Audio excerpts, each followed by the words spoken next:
Firewatch is not an interactive story-based game that changes its path based on the moral choices you make like the majority on the market. Firewatch's choices are purely dialogue-based. The setup for this is you play as Henry, a man escaping from some of his life's problems by taking a job as a firewatcher in the Wyoming wilderness. His only contact is his boss, Delilah, who you can talk to over the radio. It starts off pretty simple. You do what I would imagine are standard park ranger activities, like getting rid of teenagers and fixing stuff. That might sound boring, but when you investigate certain objects and report them to Delilah along the way, you start to get absorbed in her and Henry's relationship, and how that plays out is up to you.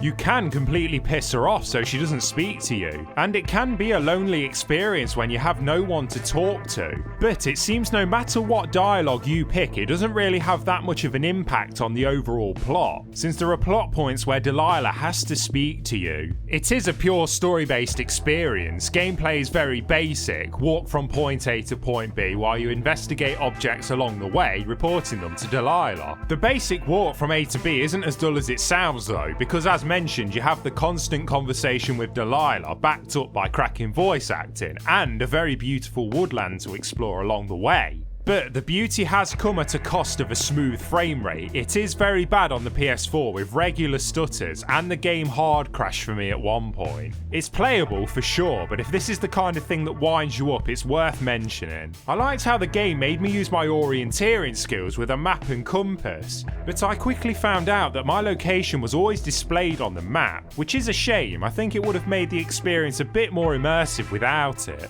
The story is at its best when Henry is doing more mundane activities and focusing on the relationship between the two, but sadly there's a mystery plot at the centre of it all, and this is where the story falls apart. The whole mystery segment is great at first, it builds some real engaging intrigue, but the ending does not give justice to the mystery established early in the game. That ending leaves some massive plot holes. It's very suspicious, like the team had the idea for a larger game with a conspiracy plot and ran out of time or money or both, and they just created an absolutely awful ending where all the plot points get resolved in about 5 seconds and none of them satisfyingly. It's such a shame as well, because the game is really great as an interactive story until about the last 20 minutes, which really made me unenjoy the experience. But to be fair, the price does help soften the blow. £15, and it will only take you about 3 to 4 hours. I like to see games push forward the notion that games are a great storytelling medium. Firewatch does achieve that until it shits itself inside out at the conclusion, and there's no animals in this massive open wilderness.